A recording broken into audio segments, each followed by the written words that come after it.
Bueno, pues estamos en vivo.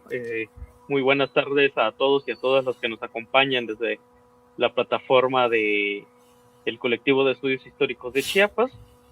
Como saben, ahí las personas que nos están viendo, estamos en este periodo en un ciclo de entrevistas a historiadores. La línea es un poco explorar las historias eh, personales y también de investigación que han trabajado estos historiadores y los campos que ha habido para estas investigaciones, tal vez innovadoras, tal vez que arrojan nuevos datos, que están construyendo la historia de Chiapas. Y una de las constantes dentro de este ciclo ha sido las cuestiones del territorio, cómo el territorio nos ha obligado a analizar otros temas y cómo estas formas, además de nuestras cuestiones personales, nos han ido influenciando para establecer investigaciones en Chiapas y han servido sobre todo para retroalimentar cómo se ve el Estado en su memoria. Entonces, pues, sin más que agregar, Víctor, es un enorme gusto que nos puedas acompañar el día de hoy ¿Qué a este tal? ciclo de entrevistas. Bienvenido y bueno, como esto es más sobre ti, sobre lo que has trabajado, pues la idea es de que tú te presentes, nos cuentes quién es Víctor Manuel Martínez Umuano. Cuéntanos. ¿Qué tal, Gregorio? ¿Qué tal? ¿Cómo estamos? Buenas tardes. Te agradezco mucho la invitación, a este ciclo de conferencias, pues para exponer un poco lo que ha sido este, pues mi transitar, ¿no? Dentro de la carrera de historia. Entonces, pues ahí vamos a tratar de explicar un poco de lo que hacemos, a qué nos dedicamos actualmente y, este, platicarte un poco de lo que he hecho, ¿no? A través de mi paso por la licenciatura, por la maestría y hace 2 años o tres, en 2022, pues el doctorado, ¿no? Pues yo soy oriundo de la ciudad de Tapachula, nací el 30 de mayo de 1979, ¿no? Y pues me vine aquí a estudiar a San Cristóbal, a la Facultad de Ciencias Sociales, a estudiar la licenciatura en Historia, aunque debo decir que antes que eso tuve mi primer intento para estudiar en la Facultad de Derecho en 1998, cuestión de que por alguna razón, digamos, no pasé el examen y pues cuando yo venía de regreso para tomar mi camión de regreso a Tapachula, un taxista me dice, ¿por qué me veía triste, no? Pues yo le dije que había pasado, entonces mira, ahí estaba en la escuela de economía, le dijeron, ¿no? Pues llego y pues veo las carreras y todo y me doy cuenta que está historia. ¿Por qué cuento esto? Porque es un poco cómo llegué yo a estudiar, a ser historiador. De alguna manera yo ya traía el gusto por la cuestión de la historia, por la lectura de libros, la memorización sobre todo. Yo pensaba en ese momento de mi paso por primaria, secundaria, prepa, que la historia era una cuestión de fechas y de memorización de fechas, ¿no? Principalmente porque pues tengo una buena memoria todavía, siento yo, y pues no se me dificultaban los exámenes de historia, ¿no? Sin el afán de ser presumido ni cayendo en una situación de cómica, digamos, este, pues nunca estudiaba, ¿no? En los exámenes, pero con una hora antes de estudiar un examen de historia siempre pasaba y sacaba muy buenas calificaciones, ¿no? Entonces, pues llego a la Facultad de Ciencias Sociales y me doy cuenta que está la licenciatura en Historia. Ni siquiera tenía yo idea de que Historia era carrera, ¿no? ¿Sí? O sea, para mí fue una cuestión hasta nueva, descubrir que la historia se podía transitar pues como una carrera. Entonces decido entrar y pues estoy siendo parte de 1999 al 2003 de la quinta generación de licenciados en historia, ¿no? Entonces de ahí pues me dediqué a dar clases, saliendo, egresando, me titulo con una tesis sobre el Tratado de Límites entre México y Centroamérica, que es ahí donde empiezo yo también a conocer todo esta, todos estos intereses que tengo en relación al estudio de las fronteras, en relación a la historia regional, por venir de donde vengo, de la región Soconusco, y la historia de algunos personajes locales, ¿no? Como Sebastián Escobar. Entonces es ahí, a partir de esa tesis que hago sobre el Tratado de Límites entre México y Guatemala, que empieza, vamos a decirlo así, pues mi historia o mis intereses académicos sobre la frontera y la historia de la frontera sur, ¿sí? Entonces, más o menos así empezamos, ¿no? Estudiando historia sin saber que la carrera era pues, valga la redundancia, carrera, pero pues al egresar, al titularme de la licenciatura, decido dar clases a nivel medio superior en prepas privadas, que también es algo para mí hasta un punto ciertamente interesante, ¿no? Porque vuelvo a lo mismo, el desconocimiento que se tenía de la carrera. No sé, ahí te devolvería un poco la pregunta, no sé si a ti te tocó también cuando egresaste, ¿no? En el momento que nos toca a todos, era a pedir una oportunidad laboral, pues en mi caso allá en Tapachula me preguntaron, bueno, ¿y historia? Pues, es carrera. En otros lugares, ¿de qué me sirve un historiador? ¿Y eso para qué? ¿No?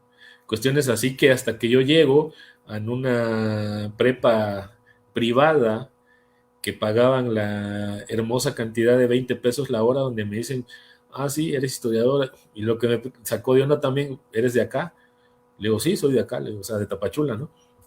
Entonces, la persona que me recibe, que me da la oportunidad de mi primer experiencia laboral como profesor de historia, pues había estudiado fuera, ¿no? En Guadalajara, creo. Entonces, conocía que historia era una profesión, era una licenciatura. Entonces, esa era, digamos, de las peripecias que empecé a, a pasar después de que yo egreso, ¿no? Como te digo, no sé si también a ti te pasó, pero en mi caso, de las primeras generaciones de la Facultad de Sociales, quiero pensar que a muchos de nosotros nos pasó eso de decir, ¿es carrera historia? Era lo que nos decían, ¿no? Entonces, bueno, empiezo a trabajar en estas escuelas privadas o en prepas. Estuve un año en Ocosingo, en un CECIT, situaciones que a mí me sirvieron mucho, ¿no? Para ir, pues desempeñándome como profesor, o una de las maneras de desempeñar la carrera, que es pues, siendo profesor aquí en Chiapas, pues a mí pues me sirvió de mucho. Siento que fue un aprendizaje muy importante. Entonces, no sé, si quieres agregar algo, te decía, si también a ti te pasó un poco lo mismo, en el desconocimiento que se tenía de la carrera. No sé si ahora, en la actualidad, ya no se tenga tanto ese desconocimiento.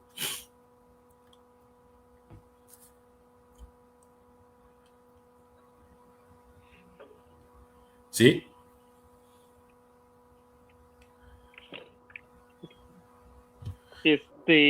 Pues sí, sí, Sí, al igual que muchos, pues el problema principal es de que la carrera no se entiende fuera de los espacios, como que queda solamente el conocimiento entre los que atraviesan la academia y hay cierta idea de para lo que funcionamos, para lo que vamos a poder realizar, pero fuera de eso no se termina de entender hacia los otros lugares, los centros de trabajo no tienen claro qué se puede hacer con un historiador o para qué funcionaría un historiador en sus espacios.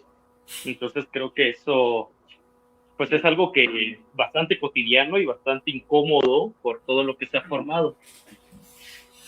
sí, claro. ¿Cómo le Es- hiciste para iniciar a encontrar esa ruta?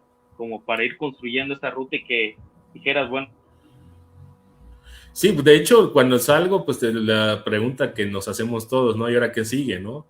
Pues en mi caso fueron 9 semestres de la carrera, y lo primero que se me vino a la mente, bueno, ¿en qué la puedo desempeñar? Porque algo que creo yo que tenía muy claro en ese momento es que, pues, quería desempeñar la carrera, quería vivir de esto, ¿no? Porque decía, bueno, estuve 9 semestres, no lo quiero tomar como haya sido una pérdida de tiempo. Claro que no es así, pero tú estás en este debate, ¿no? De hay trabajo, no hay trabajo, cómo salimos preparados. Entonces, la primera situación que se te venía a la mente es esto, ¿no? Profesor. Pero antes de eso, pues yo busqué trabajo en todas las empresas. No quiero dar nombres, pero más o menos del ramo farmacéutico, ya tú sabes, de marcas, del ramo de ventas, ¿sí? En una empresa donde vendían, donde se dedican a las ventas y también casualmente venden libros, los recursos humanos me dice, ¿de qué me sirves? ¿Para qué me sirve tu carrera? Yo le pregunto, ¿venden libros acá? Ah, sí, me dice. Y bueno, y por decírtelo así, mágicamente agarra de su cajón de su escritorio y me avienta un libro, véndeme el libro, me dice. Y yo la verdad no sé qué le dije, yo no me acuerdo, si te mentiría si te digo algo ahí que le dije esto, pero creo que la convencí, terminé una semana trabajando ahí o 3 días igual, vendiendo, según yo en el área de libros, pero dije, bueno, esto no es lo mío tampoco, ¿eh? Entonces seguí intentando en las escuelas privadas de allá de Tapachula y la primera que me dio la oportunidad fue esta prepa privada, ¿no? Que pues pagaba muy bien, ¿no? 20 pesos la hora. Pero bueno, es un comienzo, ¿no? Es un comienzo y dices, aquí voy a empezar a desarrollarme. Y pues que me empiecen a conocer y que empiecen a conocer a los egresados de la carrera. Yo sé que actualmente en Tapachula ya hay muchos que han estudiado la carrera, no sé si la están desarrollando, pero pues yo en mi caso cuando estuve allá estuve en esta prepa y pues ahí empiezas a dar clases. ¿Y cómo empiezas a dar clases? Como te las daban a ti, ¿no? Como te las daban todos nuestros maestros de la Facultad de Sociales, y así empiezas a dar las clases, empiezas a ver un poco las diferencias en cómo nos enseñaron a nosotros la disciplina, ¿no? Que en mi caso fue pura cuestión de memorización. Yo ya no tenía ese chip de la memorización y traté de darles de una cuestión de la comprensión de los procesos históricos, ¿no? No irnos más allá de las fechas, los nombres, sino de la comprensión de los contextos, ¿no? De decir, bueno, ¿de qué me sirve saber que en 1810 empieza la independencia o decir que Miguel Hidalgo es el padre de la patria, sino ver el más allá, los cómo, los porqués, los cuándos, ¿no? Entonces, un poco lo que siento que a mí se me pegó y lo que traté de, de transmitir en esa primera experiencia de siendo pues, profesor de historia, que también inclusive no solo daba historia, daba sociología, daba estructuras socioeconómicas de México, ¿no? Pero esa fue una experiencia bastante sui generis, ¿no? En el hecho de que cobrabas 800 pesos, te hablo del 2006, 7, 8, que estuve ahí más o menos, en cheque, y te ibas a hacer unas colas al banco a cobrar 800 pesos, 700 pesos, y hay veces que habían personas que te decían, ¿cuánto vas a cobrar? No, que esto, a ver, te lo doy, me decían, endósame el cheque, o sea, situaciones ahí curiosas que ahora ya me da risa o me acuerdo, ¿no? ¿Cómo vas empezando, pues? Después, pues me vuelvo para acá, porque pues me casé y todo, y pues vine otra vez a radicar a San Cristóbal en el 2009. Aquí seguí dando clases en las escuelas privadas.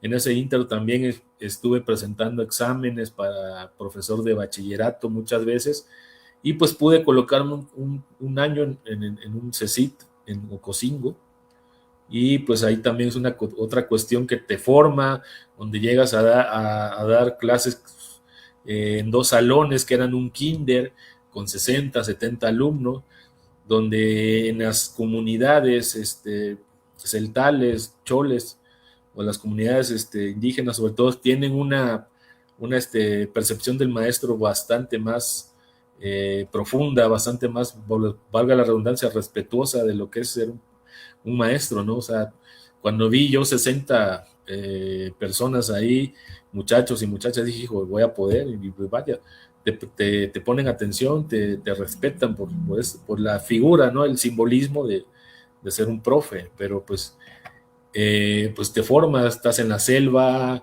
en el mismo proceso de selección me decían, a ver, bueno, no vas a tener un pizarrón, no vas a tener ni dónde sentarte, ¿cómo le harías? Y ahí tienes que buscarles, mostrar tu capacidad, decir, pues yo haría esto, yo haría lo otro. Yo decía, llevo rotafolio, llevo cartulinas, o sea, como diciendo, yo voy a cargar todo mi material, ¿no?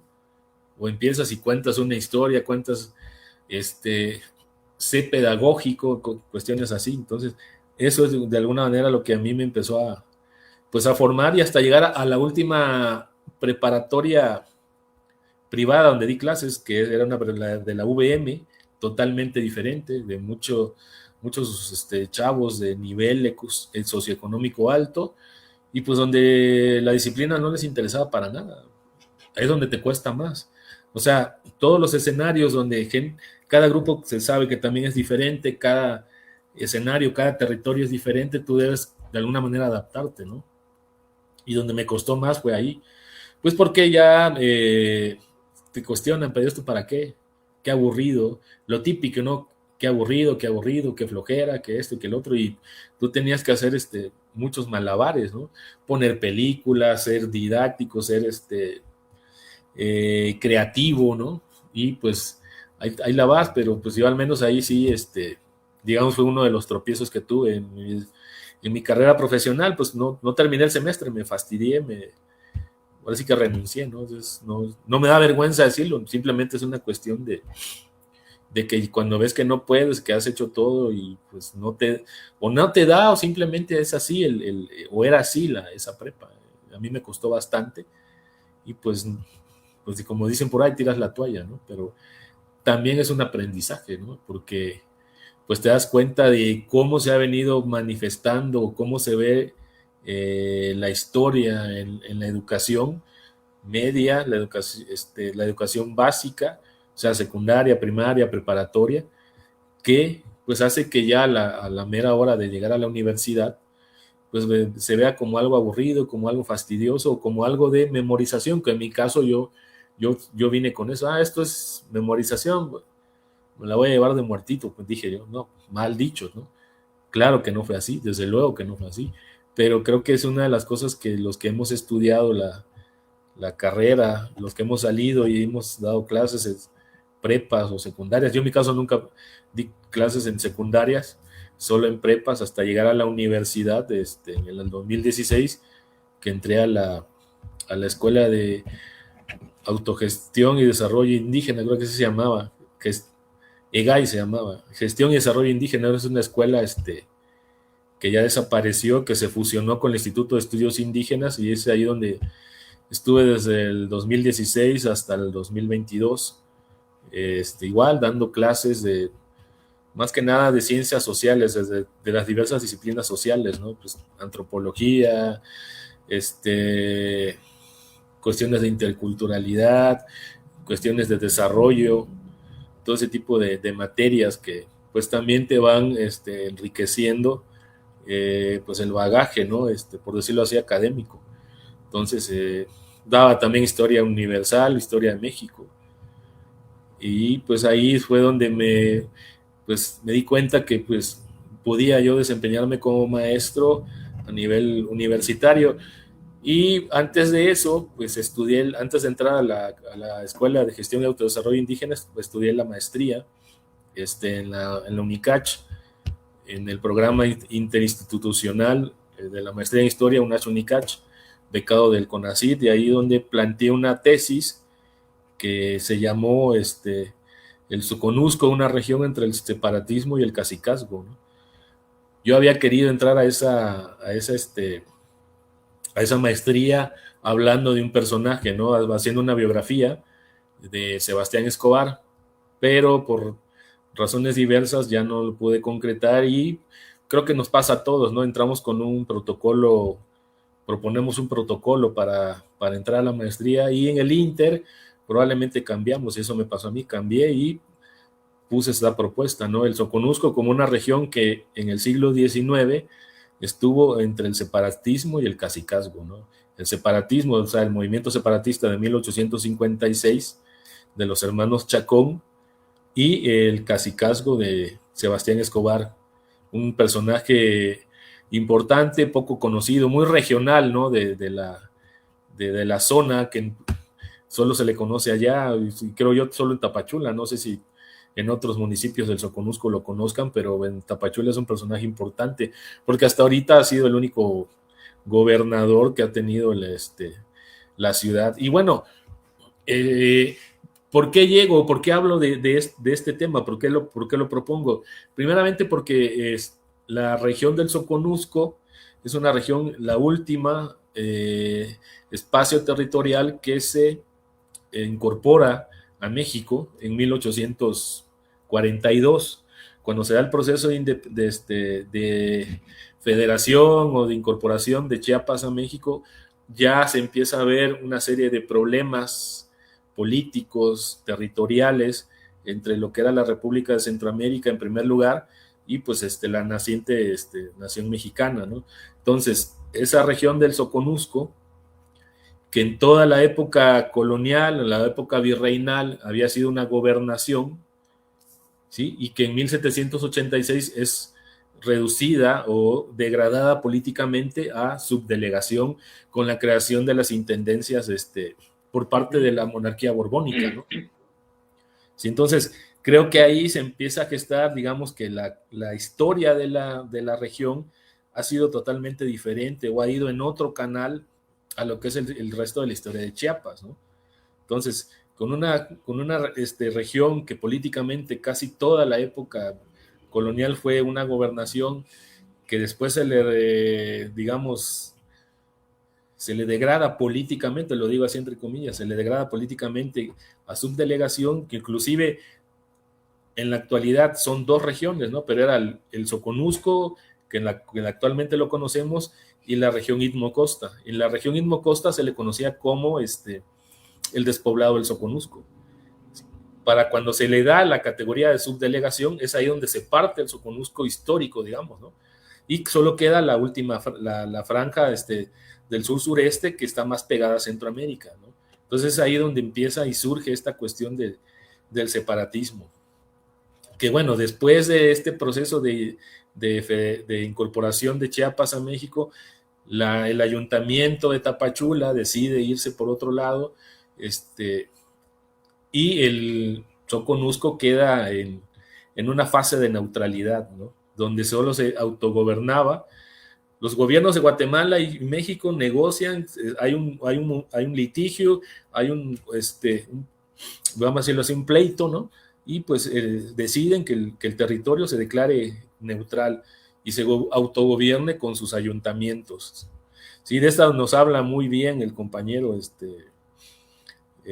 José Enrique, ¿no? Sánchez Lima, sobre todo en este periodo de la neutralidad. También lo encontramos también con el doctor Justus Fennel, que tiene una obra muy interesante sobre el Soconusco y la época de la neutralidad, como por 17 años esta región se autogobierna de alguna manera, pero que también los tres ayuntamientos, Escuintla, Tapachula, Tuxtlachico, tenían diferentes posturas políticas, ¿no? O sea, ya lo decía Larrainzar en su noticia histórica, el Soconusco se convirtió en un refugio, pues, de políticos, de bandoleros, de una cuestión ahí de migración, de refugio, donde entraba y salía, por decirlo así, cualquier persona. De alguna manera sigue pasando, ¿no? Con todos estos procesos migratorios, ¿no? Actualmente en la ciudad de Tapachula hay muchos cubanos, hay haitianos, hay venezolanos. Entonces la franja costera sigue siendo un paso de migrantes, ¿no? O sea, el Soconusco ha sido un territorio también de migrantes, ¿no? Entonces, ya se viene dando desde esa época, ¿no? Desde que el Soconusco era neutral. Te voy a... Sí. Dime. Sí. Te voy a interrumpir tantito sobre dime. esto, sobre todo por esta relación que haces temporal, ¿no? O sea, donde localizas el territorio ha tenido siempre esta particularidad de ser un espacio de tránsito, también de ocupación, de una gran diversidad poblacional.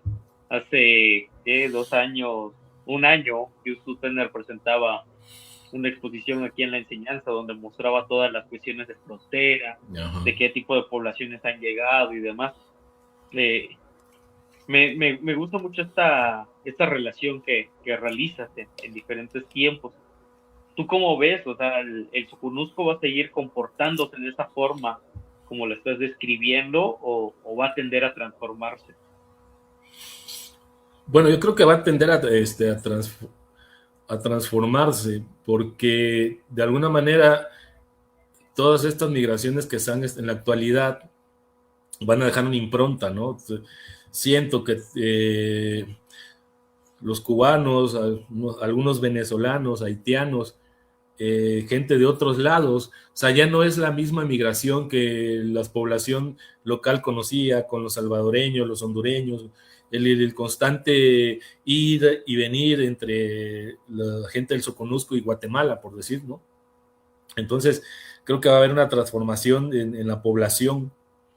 Pero bueno, estoy cayendo también el porqué del separatismo, ¿no? O sea, estoy hablando que a partir de esta neutralidad, cuando se da la incorporación en 1842 hasta 1856, son más o menos 14 años de que se había dado la incorporación del Soconusco, y ya para 1856 hay un movimiento separatista, ¿no? Pero que también tiene sus asegúnes, sus causas, sus procesos, ¿no?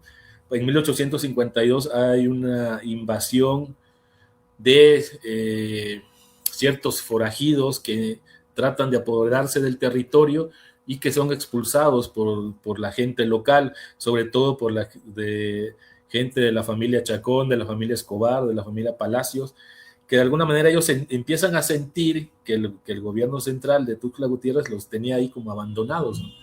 ¿Sí? Hay una invasión de un personaje que no me viene ahorita a la memoria, desgraciadamente. Yo que he estado hablando de ser buena memoria, ahorita no me viene ese personaje.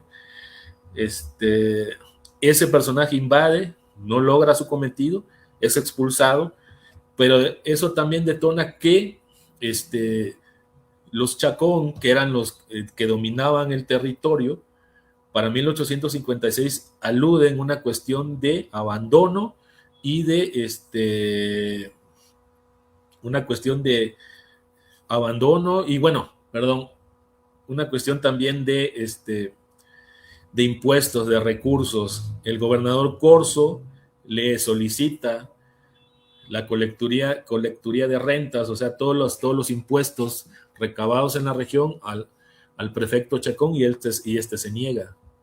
Entonces, pero empiezan a pelearse por dinero de alguna manera, pero no era todo el asunto, ¿no? O sea, ellos de alguna forma dicen, estamos siendo abandonados, nos están dejando aquí solos, pues queremos seguir siendo parte de México, pero no de Chiapas. ¿Sí? Eso es una cuestión, una característica importante, ¿no? O sea, no quiere decir que se quieran sentir centroamericanos, que aunque también es cierto que el gobierno guatemalteco, el gobierno centroamericano siempre jugó para que el Soconusco se volviera a ser parte de Centroamérica. También Chiapas, claro está. está. Que mencionas, sí, esto que mencionas es ¿Sí? importante, sobre todo por toda esta cuestión. O sea, ahorita que se celebraron los 200 años de independencia y demás, uno de los temas como más fuertes fue esto, o sea, la cuestión de separar al Soconusco. Y me pregunto, o sea, pues muchos de los que han pasado por ese ciclo de entrevistas, pues vienen de diferentes regiones de Chiapas y a veces no nos sentimos chiapanecos porque pues nuestras cercanías están hacia otros territorios. En mi caso, la cercanía es más con Tabasco y claro, o sea, no me identifico tabasqueño, pero sí entiendo que desde mi región las mejores condiciones están ahí. ¿Qué pasa con el Soconusco con esto? ¿A qué tierras refieren? Se refieren chiapanecos y ahorita que tú mencionabas, bueno, se prefieren referir como mexicanos antes que como centroamericanos, pero ¿cuál es como esa generalidad de identidad que tienen los soconuquenses? Bueno, en la actualidad a mí me parece que la gente de la región, no, al menos yo no he visto que muestren un conocimiento de alguna manera profundo, ¿no? De lo que es ser de Tapachula, o ser de Escuintla, o ser de Huixla, o ser de Mazatán. Creo que no se nota tanto. Más bien, yo te diría, en mi experiencia personal, yo aquí en San Cristóbal vine a conocer del Soconusco. Es un poco irónico. ¿Sí? No sé si me hubiera yo quedado a estudiar allá de X carrera, qué tanto conociera yo del Soconusco en relación a la historia. ¿Sí? Actualmente se está conociendo. ¿Sí? porque hay muchas páginas de Facebook, TikToks, Reels, que empiezan a decir, ¿sabías que Sebastián Escobar ha sido el único gobernador tapachuteco de la región, ¿no? Por decirte un ejemplo. ¿Sabías que en 1892, por decirte, llega la primera emigración japonesa, los Enomoto, a Cacoyagua? Entonces, se le empieza a dar un poco a surgir o a que la gente conozca su identidad, ¿no? Su identidad regional. Pero cuando yo estudié la carrera, me parece que no estaba muy claro, ¿no? Se Bueno, decía que la... y Ajá. sí, Sí, se decía que no, la pues, comida... perdón. Ajá. No, que la comida china era muy típica de Tapachula, ¿no? Porque Mm. también hay mucha influencia china, ¿no? Como lo hay centroamericana, como lo hay eh, un poco hasta española, por toda la migración de cafetaleros alemanes, españoles, ingleses que hubieron en el boom cafetalero del Soconusco. Entonces, creo que es un poco complejo, ¿no? O sea, estamos hablando de una región que es una región que se construye con identidad de migrantes, ¿no? Que las Ujú. viejas familias de estos apellidos Chacón, Palacios, Escobar, Córdoba, de alguna manera se difuminan, desaparecen, entre comillas, en la segunda mitad del siglo XIX, ¿sí? ¿Por qué? Porque cuando se da este boom cafetalero impulsado por Matías Romero, que es uno de los primeros que, por ejemplo, lleva la imprenta al Soconusco, a Tapachula, que le da esa influencia, ¿no? a la región, que atrae la mirada del Estado mexicano, y decir, bueno, en esta región se puede cultivar café y se puede desarrollar, se puede detonar un desarrollo económico importante, ¿no? Pero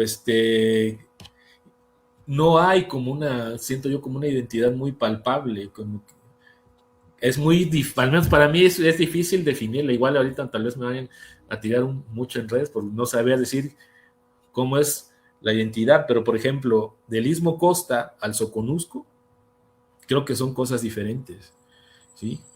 Creo que el Istmo Costa tiene más influencia de algunas costumbres o tradiciones oaxaqueñas, y el Soconusco como tal es un poco todavía más centroamericano. Ya no tanto como en los 80s, 90s, 70s. En la actualidad se ha mexicanizado, pero te digo un dato, por ejemplo, o una situación. Yo veía las peleas de Julio César Chávez narradas por guatemaltecos, ¿sí? O sea, se veía la televisión guatemalteca y en los mejores momentos de Chávez, los narradores que eran guatemaltecos.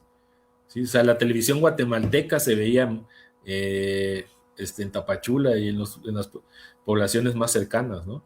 Entonces, la influencia centroamericana de la región ha estado siempre muy presente y creo que sigue estando, pero en la Sí. actualidad, ¿sí? Se ha un poco apagado por estas migraciones en masa que se dieron de haitianos, de cubanos, de venezolanos, ¿no? Que a veces no te explicas.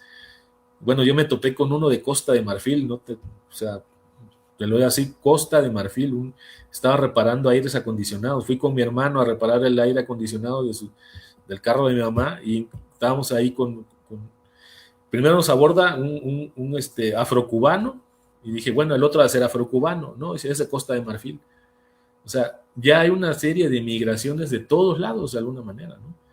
Pero ¿y eso qué te dice? Pues que la región siempre ha estado siendo una región bastante migrante, pero que no ha tenido el peso político que han tenido otras regiones, por decir, hayan más gobernadores, ¿no?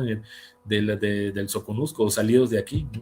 O sea, no ha tenido el peso político que tiene San Cristóbal, que lo sigue teniendo, el peso político de Sí. Comitán, sí, de la Dos, misma dos Tuxtla, preguntas, sí. dos preguntas sobre esto que mencionas y también, como dices tú, espero que no se vayan a sentir aludidos o ofendidos. Pero, ¿qué ofrecería el Soconusco para estas cuestiones políticas estatales? O sea, que ya sabemos que en los valles centrales se está consolidando una nueva oligarquía política, ahí se están construyendo las nuevas élites, pero el Soconusco que está ofreciendo a esta red política que a futuro va a necesitar alimentarse, claro. eso como primer pregunta. Y la segunda, ¿cómo llegas al tema de estudiar la frontera? O sea, ¿la estudias porque perteneces a la frontera o por toda esta dinámica que se está dando en el momento que estudias? Ahí platicando con el amigo Benjamín, siempre me ha contado de que su esposa les decía, no, tú negro, y tú tal cosa. Entonces, saber qué tanto eso les influenció, bueno, y en tu caso, estudiar esa región. Bueno, ya me hiciste recordar algo, ¿no? Precisamente el maestro me decía Guatemala, me decía. El maestro me molestaba diciendo que era guatemalteco. Y eso a mí me empezó a llamar la atención. Pero O sea, creo no, que, yo no sabía ni por qué me lo decía, te lo juro. Y a lo mejor ya ni se acuerda, pero creo que sí, obedece también a una necesidad, y eso es sí. como muy propio. Pienso que podría ser eso, a que se estaban construyendo relatos históricos desde el centralismo. O Ajá, sea, o sí. era Tuxtla o era San Cristóbal, y las otras regiones no estaban siendo estudiadas en lo absoluto. Como ahorita se va a iniciar a Uh-huh. estudiar toda la zona Soki, se le va a explotar desde la parte histórica. Pero bueno, y las otras regiones olvidadas, ¿qué va a pasar? Entonces siento que también había como un impulso desde la academia chiapaneca, histórica chiapaneca, impulsando a que los estudiantes iniciaran a explorar otros temas, considero. Sí, sí, no, es que es cierto lo que dices. O sea, en mi caso fue que me metieron el tema ahí, ¿no? Diciéndome eso, ¿no? Guatemala, o a veces me decía en los partidos de fútbol era Tuxtla contra Guatemala, o sea, Tuxtla contra Tapachula, decía.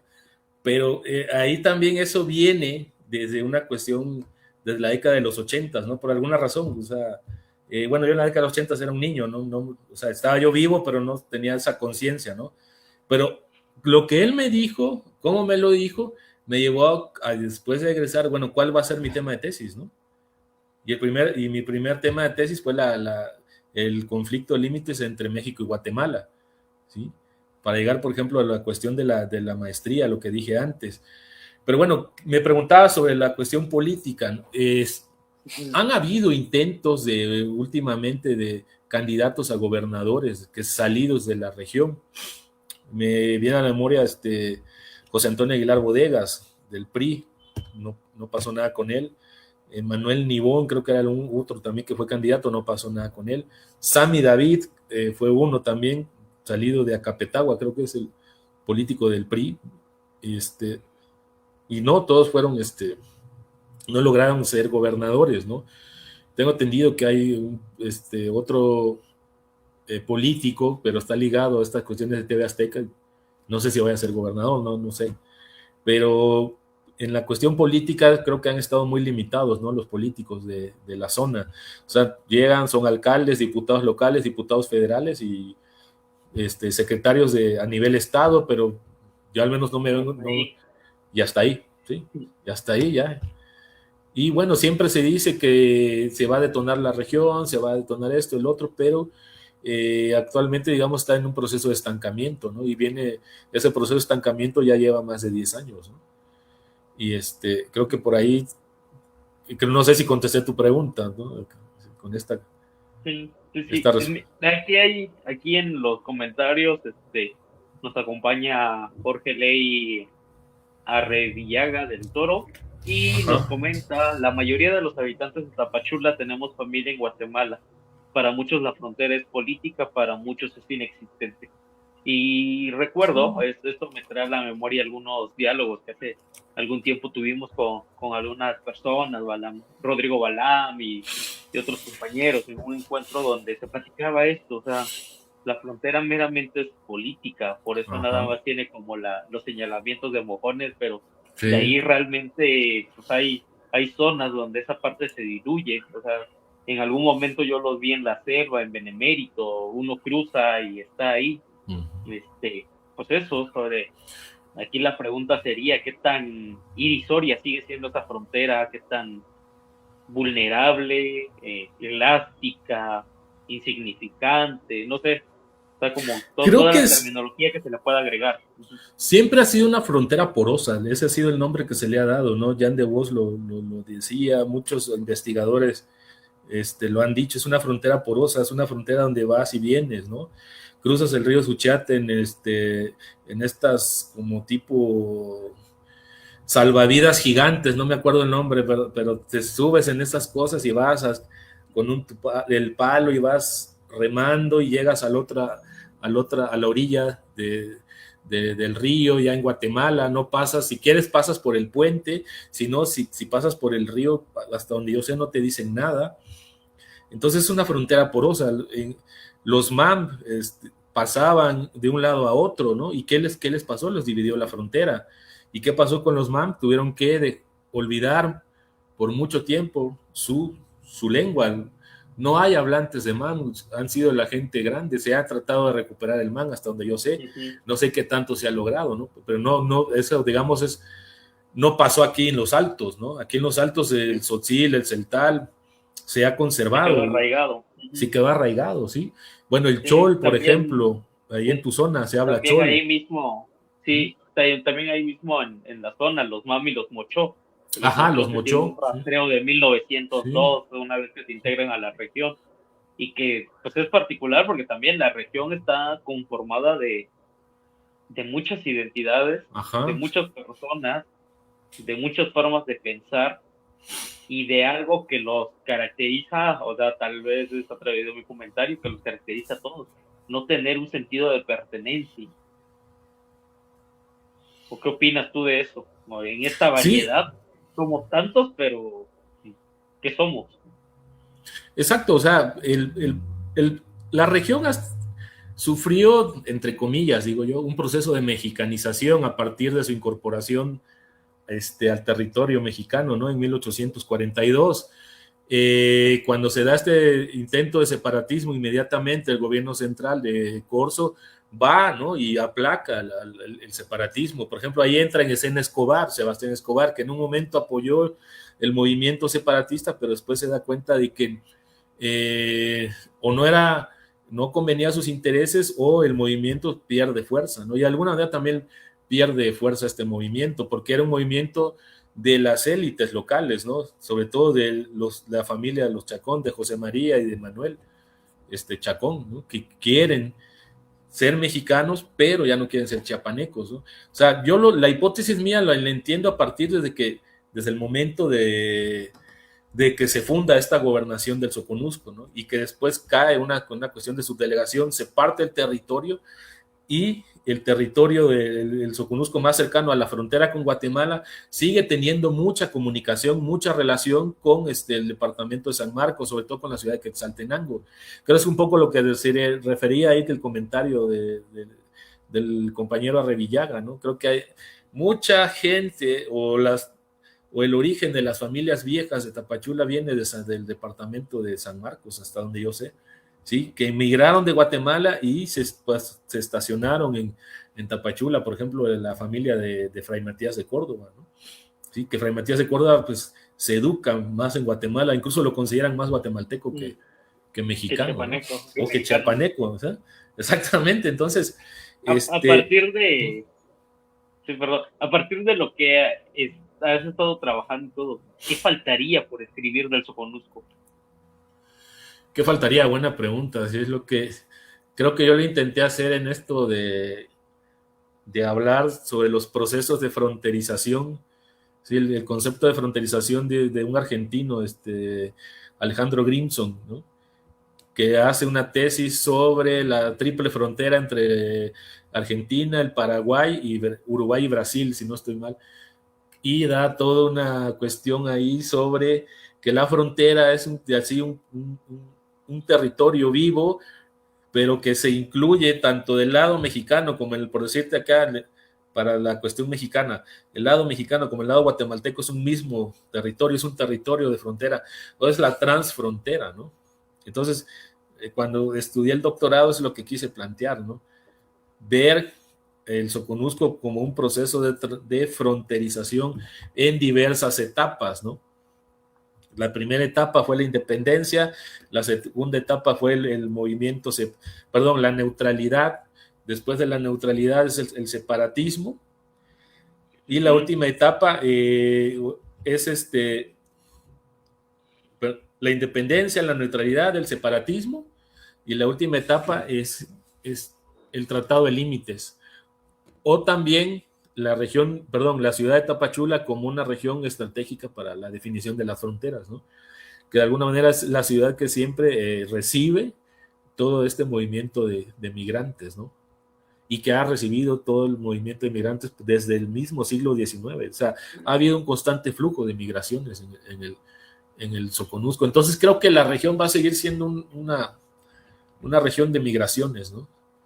Una región, en su momento, en los años mozos de lo que se conoció como la perla del Soconusco, yo solo conozco fotos viejas de lo que era la perla del Soconusco, ¿no? A mí me tocó ya la parte decadente, digamos, ¿no? Del pueblo de Cantinas, el pueblo de Tables, ¿no? Que llegabas acá a San Cristóbal y lo primero que te decían de allá era eso, ¿no?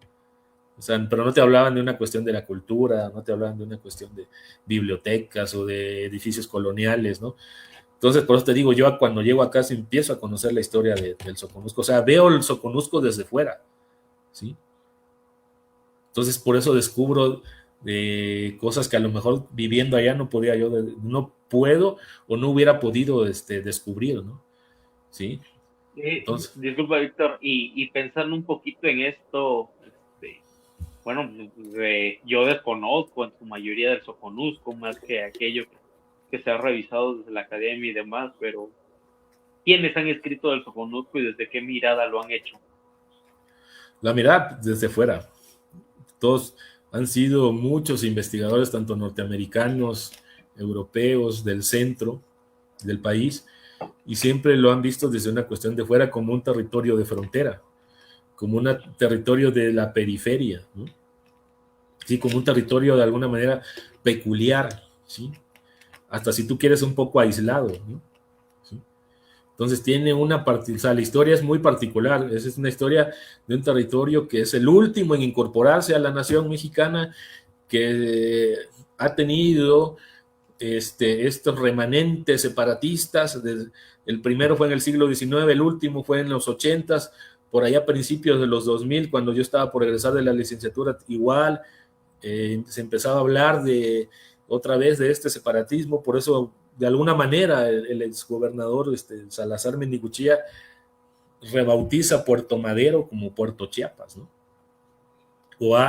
O lleva una, digamos, transformación de infraestructura a la ciudad, que en ese momento también se sentía abandonada. O sea, el sentimiento de abandono que se manifiesta en estos movimientos, en este movimiento es una cuestión que se ha utilizado políticamente, pues, ¿sí? Pero que el hecho de que desde la misma región no tengan una élite o un grupo político fuerte hace que se sientan así, ¿sí? O sea, me voy a separar. Bueno, a ver, ahí te va esto.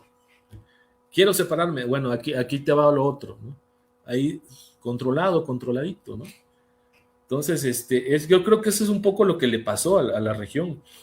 Y le pasa, ¿sí? Y le pasa cuando se da, desde mi punto de vista, mi hipótesis, mi interpretación de este proceso histórico en el boom cafetalero, ¿no?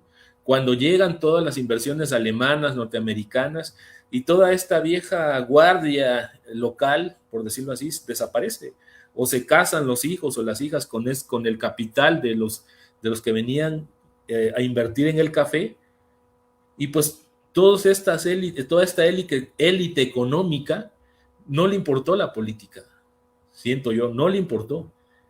Y tan es así que no existe gobernador o senador, o sea, son muy pocos los que llegan, ¿no? Bueno, ¿sí? Eso que mencionas ¿sí? Es como peculiar. ¿Sí? Mientras Tuxtla es la capital política y San Cristóbal presume ser la capital cultural. Tapachula se apunta como capital económica.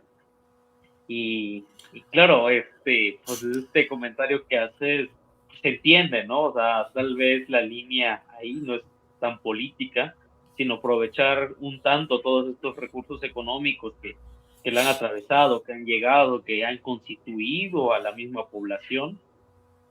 Digo, pensando un poco en cuál podría ser la estructura de pensamiento del soconusquense, ¿no? O sea, ya me abandonaron y pues bueno, ahora me reconstruyo a partir de los elementos que tengo, porque pues qué opción más, ¿no? ¿Qué Sí, sí, ¿Qué me sí. favorece? Si al final de cuentas eso es lo único que me ha tocado. Y bueno, preguntándote igual, ¿cómo se vive la memoria local? Los habitantes del Soconusco están construyendo su propia memoria, conoces historiadores, jóvenes historiadores, cronistas, porque bueno, también estás dentro del círculo de cronistas, o algunas otras personas que estén trabajando en la difusión de la memoria histórica de la región. Mira, fíjate que ¿qué iba a decir? Cuando egresé o estaba por egresar,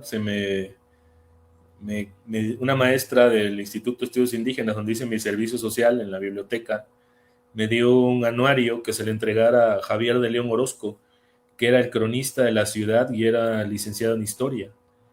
Fue la primera vez que yo conocí un historiador, ¿no? Aparte de mí, que yo pensaba que era el único, por decirlo así, loco que se metió a estudiar historia, ¿no?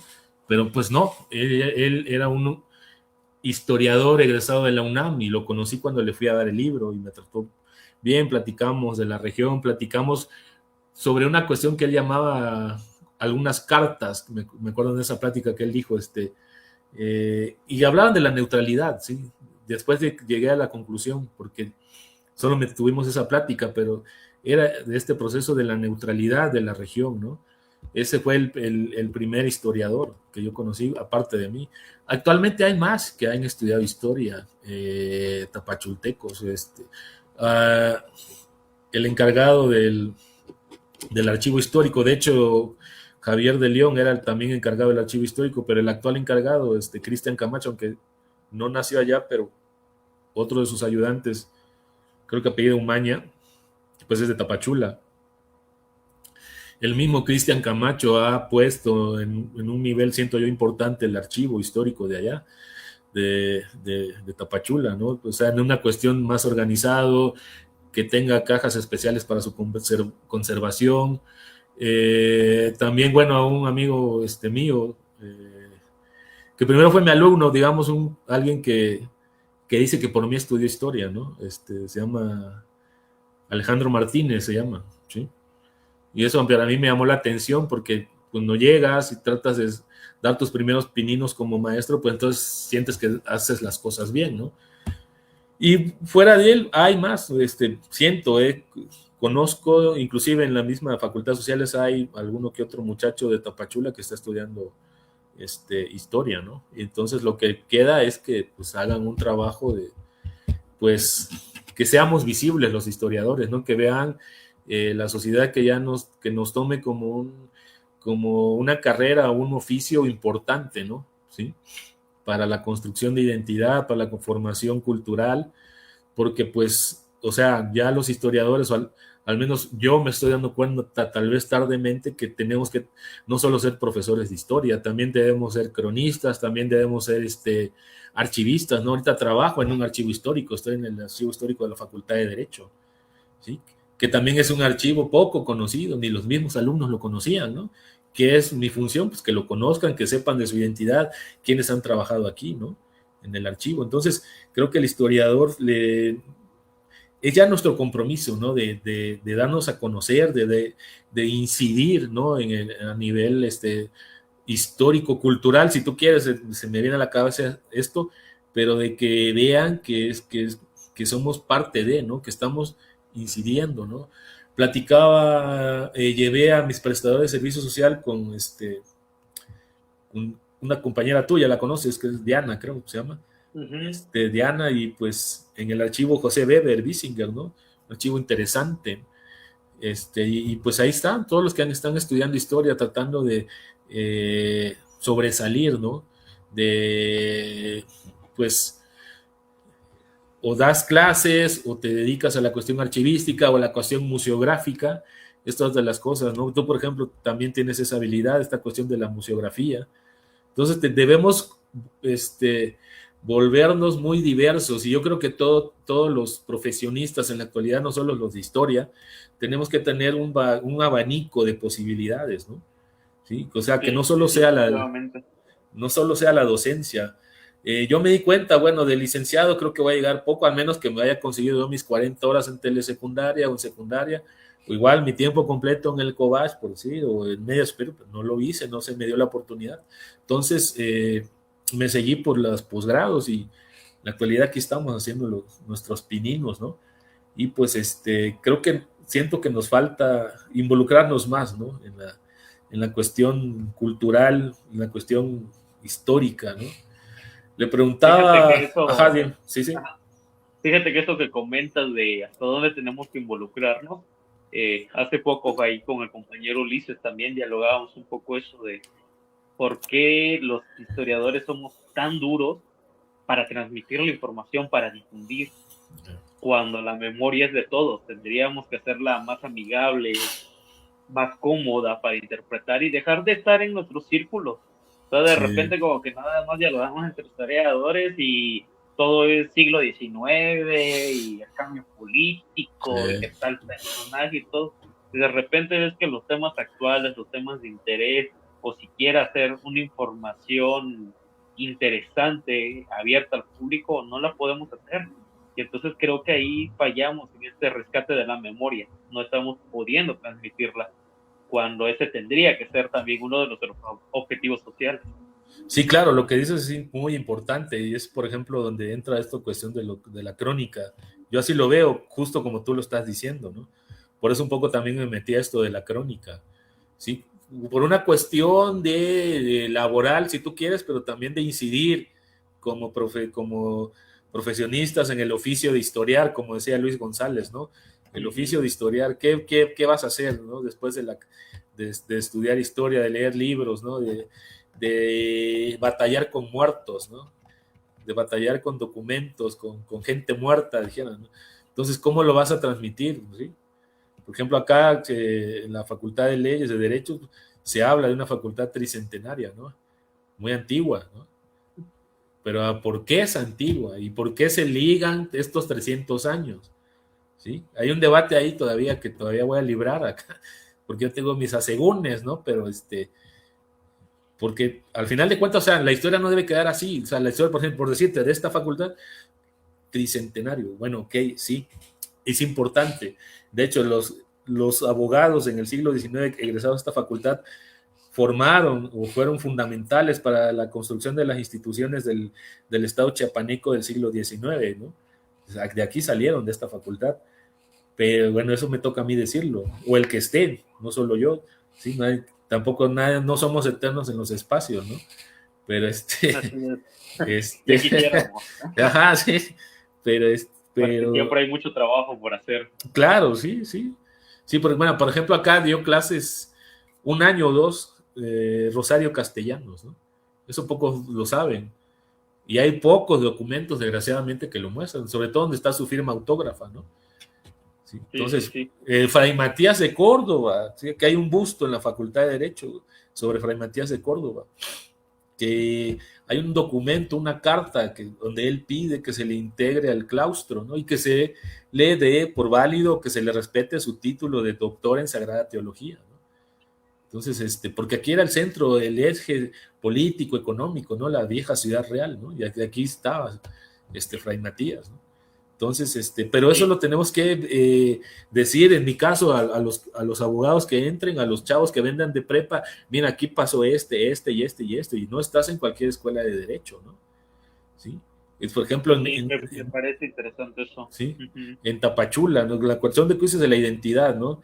Acá, la perla, el soconusco, pero mucho, bueno, ¿y por qué le dicen la perla?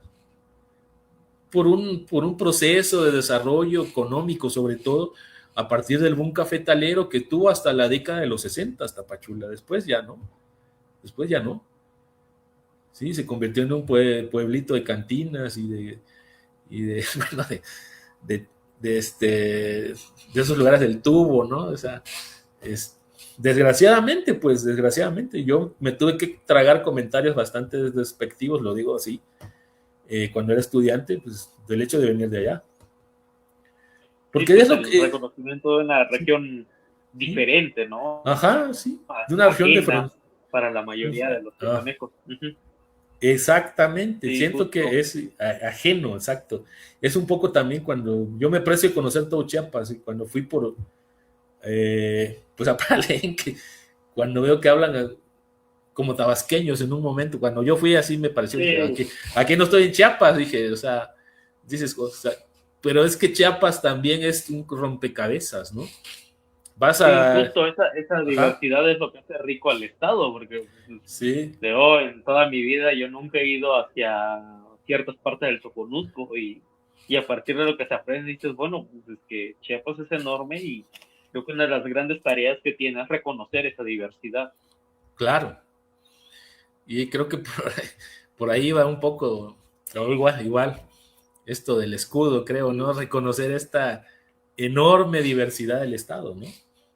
Toda esta Sí, gran sí, pues diversidad justo eso que creo que es importante de cómo entramos, cómo nos identificamos para empezar, porque pues claro, los cercanos al centro sí, tienen una identidad conformada, frente a que los más alejados pues terminan constituyéndose diferente, tienen dinámicas diferentes, economías diferentes, lenguajes, población, características, costumbres, ¿no? Todo un concepto de ver al mundo diferente. sí, sí, claro, o sea, mira, por ejemplo, en esta cuestión de la construcción de la identidad, una cosa que creo yo que no se conoce o apenas se está conociendo de Tapachula o del Soconusco es la primer parte del siglo XIX. O sea, pocos están hablando de la neutralidad. Empezó Justus, ¿no? Justus Fenner, que es como que nuestro gurú de los archivos, ¿no? Que el que empieza a decir lo importante que es tener un archivo histórico. Luego nuestro compañero José Enrique, ¿no? Que habla en sus tesis también, en sus publicaciones, sobre esta cuestión de la neutralidad. Después viene a hablar de, inclusive él, quiero pensar, ¿no? Retoma un poco de mí la cuestión del separatismo, ¿no? Él lo tiene igual en un artículo que hace con una investigadora del CIMSUR, ¿sí? Sobre este discurso separatista que viene así como en la larga duración desde el siglo XIX, vuelve a tener fuerza en el siglo, digo, perdón, en la década de los 80 del siglo XX, y pues no se conoce, pues, vamos, vuelvo a lo mismo, no se conoce muy poco, y la gente conoce muy poco de eso, ¿no? O sea, nadie les dice que quién fue el artífice de la incorporación del Soconusco, que fue Antonio López de Santa Anna, ¿no? Pero si tú dices eso allá, como que el que vendió la mitad del país, como que nos anexó No por sus quería. polainas. Ajá, o sea, y todo Sí, fue un proceso, pues, o sea, hay que conocer bien primero qué pasó con Santa Ana, que no era el que nos han vendido toda la vida, ¿no? Sí, un tipo pues sí. de su tiempo, pero ¿y por qué la región el pedazo de lengua, de tierra, como lo definió uno de los militares que él manda, pues ya pegar o ya a anexarse o a incorporarse a la nación mexicana? O sea, es una historia bastante compleja, pero que no tenemos el conocimiento, o la gente local no tiene todavía el conocimiento necesario. Creo que es lo que uno debe de hacer, ¿no? Y de viniendo de todas las regiones que vengamos, ¿no? O sea, social es nuestra facultad, o la facultad donde estudiamos tú y yo historia, muchos venimos de muchos lados, pues. Y creo que lo que nos toca es hablar en la cuestión de la matria o de la microhistoria local, ¿no? Y eso a la Ujú. vez construye la historia de Chiapas, siento yo. ¿Sí? Para no quedarnos en una historia de bronce muy local que se diga desde el centro, sino que se hable desde las periferias, siento. Sí, Ese es efectivamente. ¿sí? Mi punto de vista, Pues ¿no? justo como para ir cerrando esta charla, porque Sí. claro, el Soconusco es un tema sumamente amplio, pues la pregunta obligada para todos nuestros participantes es, ¿qué libro o texto o artículo recomendarías para el historiador chipaneco? Uno que no puede faltar como, como, como lectura para todos. ¿Qué libro? A ver, déjame pensar. Te voy a mencionar dos. Vale, vale. Primero, la trilogía de Jan de Vos sobre la selva lacandona. La paz de Dios y... Bueno, que son tres libros, pues, pero es el mismo tema, una misma temática. Ujú. La paz de Dios y el rey, el oro verde. Y ya no me acuerdo, creo, el tercero. El segundo, es el libro de Justus Fenner sobre esta aproximación que hace el estudio de la neutralidad, neutralidad impuesta, ¿no? Ujú. Esos serían los dos. Que Sí, pues todos debemos muchas de gracias. conocer, que todos La debemos de verdad que conocer. muchas gracias. ¿Sí? No, Sí, pues te bueno, agradezco, Gregorio. neutralidad impuesta lo pueden encontrar desde la plataforma del CIMSUR, Ajá. está para descarga gratuita y claro, para conocer a la región del Soconusco es indispensable. Y bueno, pues de parte del colectivo de estudios históricos, Gracias. Víctor, te agradecemos No, muchísimo gracias a ustedes por la tu invitación. presencia y ya estaremos también en nuevas charlas.